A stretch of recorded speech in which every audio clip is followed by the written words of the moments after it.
Il y a des fois que le sorcier n'arrive pas à t'atteindre parce que tu es sous la couverture d'un homme de Dieu. Et le berger reçoit toujours un bâton de commandement qui est l'autorité de Dieu. Bien-aimés, que le Seigneur vous bénisse abondamment. C'est le temps du réveil. Et le thème de notre exhortation, c'est la couverture spirituelle. Oui, c'est la couverture spirituelle. Qu'est-ce que la couverture spirituelle? Beaucoup de chrétiens aujourd'hui ignorent ce que c'est que la couverture spirituelle. Chaque brebis a besoin d'être sur la couverture d'un berger. C'est de ça qu'il s'agit, bien-aimé. C'est ça la couverture spirituelle. Beaucoup de chrétiens, à cause des fausses doctrines, pensent qu'ils n'ont plus besoin d'être sous la couverture d'un berger. Par l'affluence des doctrines de part et d'autre sur les réseaux sociaux, qui n'est pas d'ailleurs mauvaise, mais il y a aussi des loups qui se sont infiltrés et détournent le peuple de Dieu de la vérité. À cause de certaines doctrines, certains enfants de Dieu ont cru qu'ils n'ont plus besoin d'un berger dans leur vie, qu'ils n'ont pas besoin d'un pasteur dans leur vie.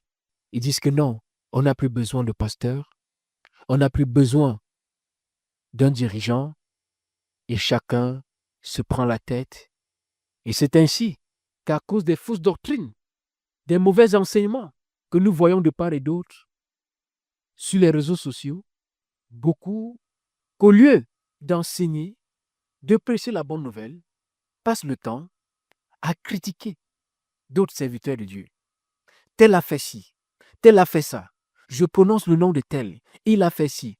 Cela fait à ce que les enfants de Dieu pensent qu'ils peuvent mépriser les hommes de Dieu. Il n'y a plus la crainte de Dieu.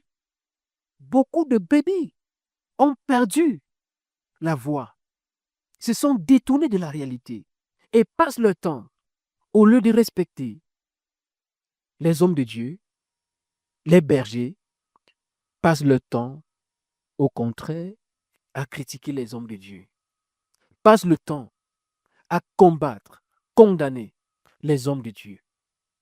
Bien qu'il y a des loups, bien qu'il y a des gens qui font mal, mais bien aimés, notre premier devoir en tant que serviteur de Dieu, c'est de prêcher la bonne nouvelle.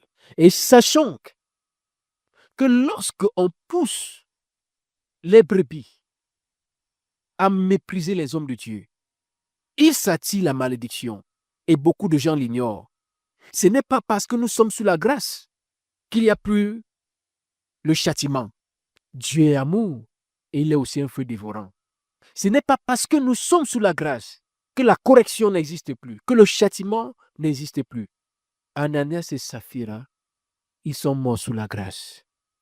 Ce n'était pas dans la loi. Ils ont menti au Saint-Esprit.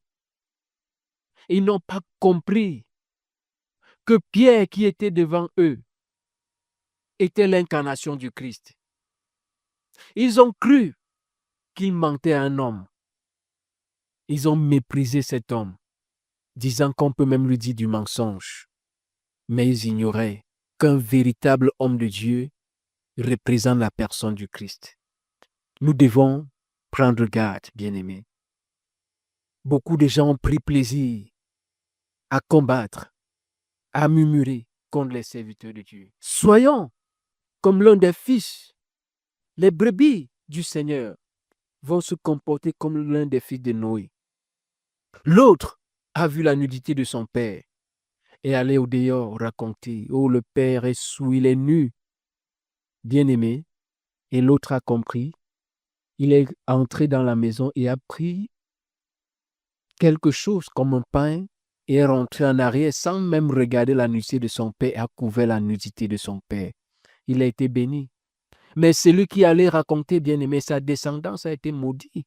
Sachez que même si votre berger a commis une erreur, au lieu de le critiquer, prie pour lui, tu es béni. Dieu ne se repent pas de ses dons et de ses appels. Il restait serviteur de Dieu. Lui n'avait pas été maudit. Mais le fils qui a raconté, exposé la nudité de son père, a été maudit. Respectons les hommes de Dieu. Bien-aimés, respectez les serviteurs de Dieu. Dieu dit dans sa parole, dans 2 Chroniques 2:20, confiez-vous en l'Éternel et vous serez affermis, et confiez-vous en ses serviteurs, en ses prophètes, vous réussirez. Confiez-vous en l'Éternel et vous serez affermis, et confiez-vous en ses prophètes et vous réussirez. Oui, c'est un mystère. Tu peux beau prier dans ta chambre, te confier à l'Éternel, mais la clé,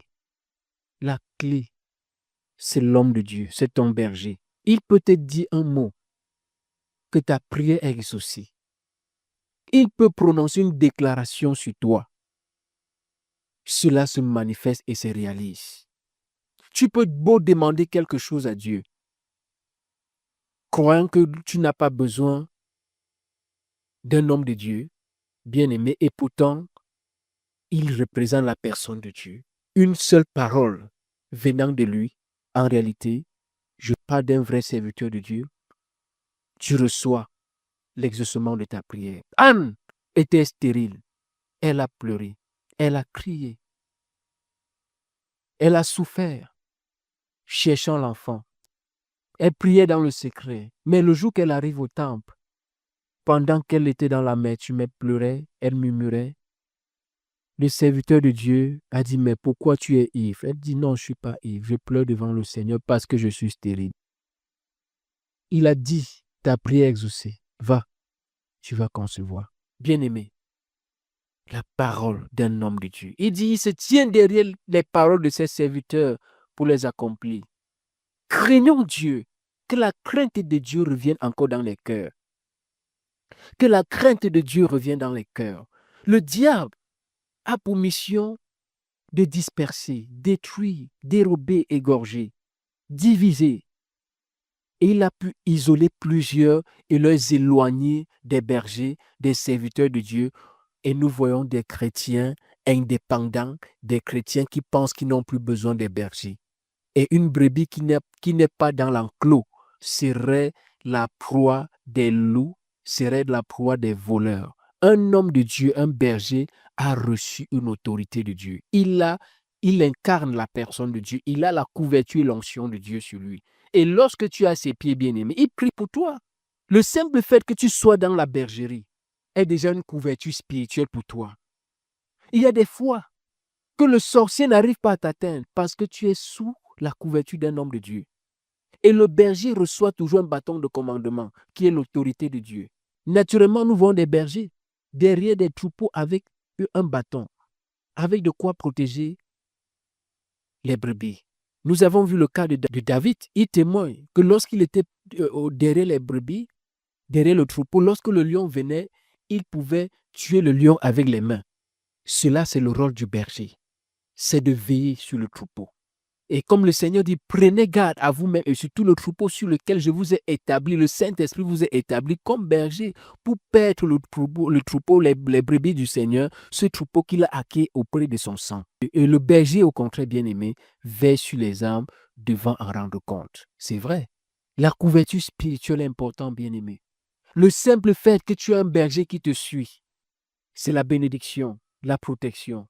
Même quand ça ne va pas dans tes affaires, il va prier pour toi. Il va te donner des conseils. Tu obéis, tu vas réussir. La couverture spirituelle est importante, bien-aimé. Ne suivez pas des fausses doctrines, des faux docteurs qui vous font croire que vous n'avez plus besoin d'un berger, d'un pasteur ou d'un père spirituel. C'est ça qu'on appelle spirituel, mais beaucoup de gens ont mal compris le terme père spirituel. C'est vrai qu'il y a l'abus dans ce langage, mais c'est de ça qu'il s'agit. Un pasteur qui suit les brebis. Une brebis a besoin de la couverture spirituelle pour réussir, pour prospérer, pour s'épanouir et pour être à l'abri de Satan. Il y a des brebis qui ont parfois rendu témoignage que j'ai rêvé. et j'étais poursuivi par des sorciers. Mais directement, j'ai vu dans le rêve mon pasteur venu chasser ce sorcier. C'est ça et c'est une réalité. Bien-aimés, soyez bénis. Shalom.